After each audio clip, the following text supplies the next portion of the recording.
Omukulu Bobi Wine asimbuliza obubaka bw'omu Nigeria omuyimbi omwatikirivu ennyo bamuyita munanga ate Davido. So ngenda kubeera nga mbikutuusaako ayogeza munanga ate abantu obw'amaaso nga ate Dogo Nation muganda wange byagambye munanga ate Balamu kakati nno amwanukudde munanga ate byengenda okubeera nga byonna nga mbikutuusaako Kosate ne Koko Must Shine byonna ngenda kubeera nga mbikutuusaako akiguddeko ko bannanga ate mu katambi ho kibadde kikambwe nnyo bampita Jaminati nsinza ku Jaminati yogi wabula kansoka nkutegeeze nti woobeera nga tonaba kulayikinga video ogimpeere like kosate n'okusubscribinga kasitobeera nga tonaba ntandise munanga ate n'obubaka bw'omukulu munanga ate Bobi Wine actually obubaka munanga ate obwa Davido omu Nigeria omuyimbi babadde babutadde munanga ate ku mukutu ogwa BBC Africa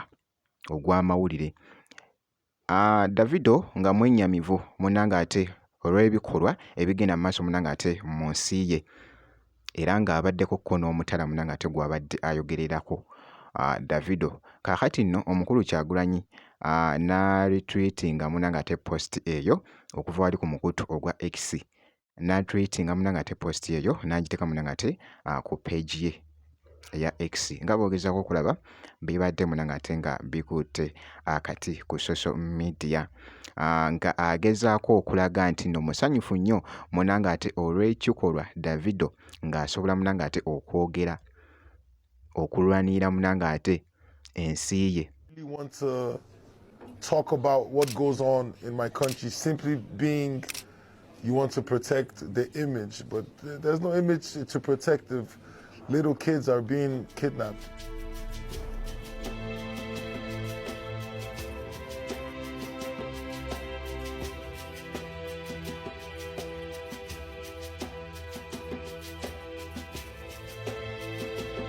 Was that important for you to send that message across? What were you telling the world?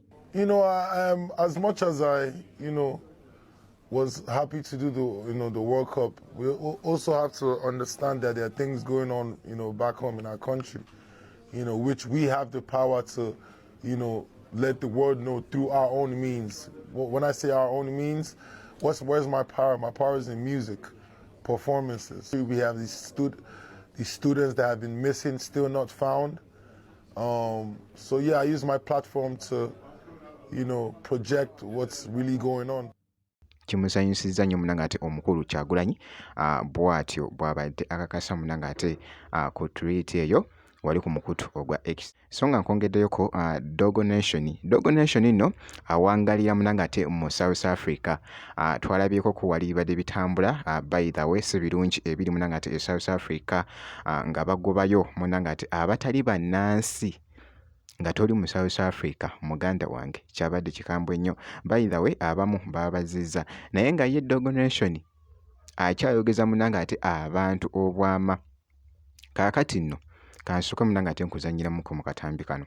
Sagala mugulenga Dogo Nation ekyamutuuseeko yazze ku Embassy n'amala okulya emmere lwamaze okulya emmere ku Embassy amanyi babadde baba wa breakfast kyamusana nekyeggulo banansi Dogo Nation olwamaze okulya n'agamba agenda kunona nsawo kale ndowooza yabadde alina okutambula kilomita nga 7 ku bigere kale ate agenda okukomawo ng'ennyonyi ekoze ki so yayise mu staff wa Embassy n'asaba tumufunire omukisa okukomawo n'agamba wadde tumuwadde basi tumuyambe tumuwe basi akole ki akomewo yes naye ate ekizibu kyalina ayagala ate agye n'embwazi so tesobola kukkiriza mbwezi ojja kweta obulwadde mu Uganda oba ayagala alondeko kimu oba ayagala kukomawo akomewo oba ayagala kukomawo n'embwazi ezaziwa abanuku asigaleyo n'enukuye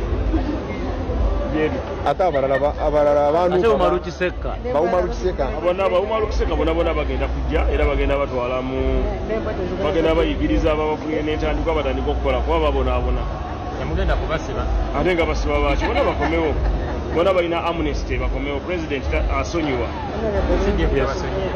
CDF tabalina kati CDF akwata babbi akwata balalu CDF akwata bayekera takwalagana n'abalalu yakwata bayekera abalina ebikolwa kyogamba obalalu anti kati Dogo Nation kitegeeza ki ensi y'embwa obeera n'ogamba nti oliise embwa n'ogamba nti oli mulalo wala mulalo.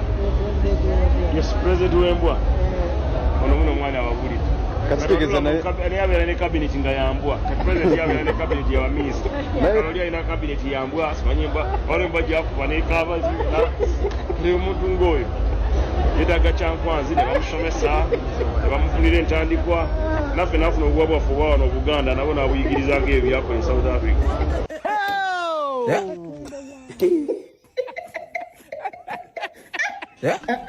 Ogwonno gwe mutwe oyo mbu minisita asobola okulimba mu kamera ng'ensi yonna emulaba nga taswaddeemu wadde. Bwe mubagambako nga bagamba nti muvuma, bwe mugambako nti bannange Balamu omutwe mukalu temuli magezi ngalowooza nti ovuma. Bw'ogamba ku Museveni nti bannange akatwe kakaddiye ovunzevunze fotos oweddewo tekyamanyina biki bigenda mu maaso mu ggwanga nga balowooza muvuma. Bw'ogamba ku Muhoozimaana nti bannange omwenge gususse walagi kati yasalirawo eggwanga buli muntu abeera ku bunkenke lwakutya mutamiivu nga balowooza muvuma. Naye nga bye bituufu bannayuganda essaawa zino beebuuza kiki kye munoonya South Africa ekyabalema okukola awalala ng'abaana babadde balaajanira mu Buwalabu, Saudi Arabia, Dubai, Cambodia nga balaajana mu bataase mubazze e Uganda ne mugaana. Pulezidenti waffe n'atuuka n'okukola ekivvulu afunemu ssente ayambe abaana abawala abaali basiranidde mu biyumba. Naye nga muli awo musirise kati nze afulandani okudda e Uganda waakiri omuzulu antemako omutwe nga Museveni sikuwadde wiini. Ate gwe Balamu ngenda kukubira ebintu bisatu ekisookera ddala kumanyira ggwanga lino erya Dogo Nation kumanyira mbwa zange. Ekyokubiri kumpisaamu maaso nga pulezidenti w'eggwanga lino erya Dogo Nation. Ekyokusatu kulimbira mu kamera. Yoliwa oliwa oli eno okaaba banna obulumi nga mulina bulungi ate temunaba wangi taata. Dogo Nation bw'atyo bw'avuddeyo n'ayanukula munanga ati Balamu wabula bannange Dogo Nation taggwayo.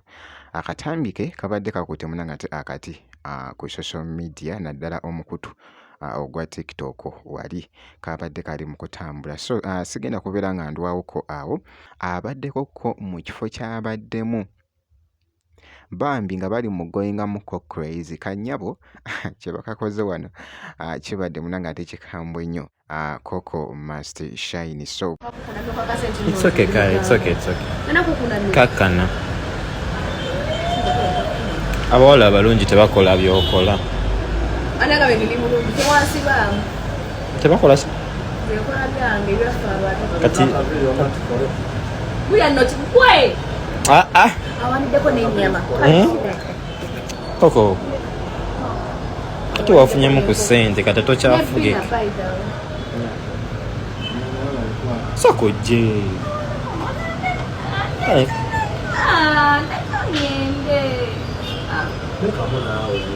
kamukoka bw'abadde munanga ate asobeddwa wali wonna just babadde bagoyingamuko just crazy. Kyolina okukola obutasoba munanga ati update yonna naddala ku Coco must shine olina omakinga sure nti nno osubscribinga ebisigadde byonna obiturekere.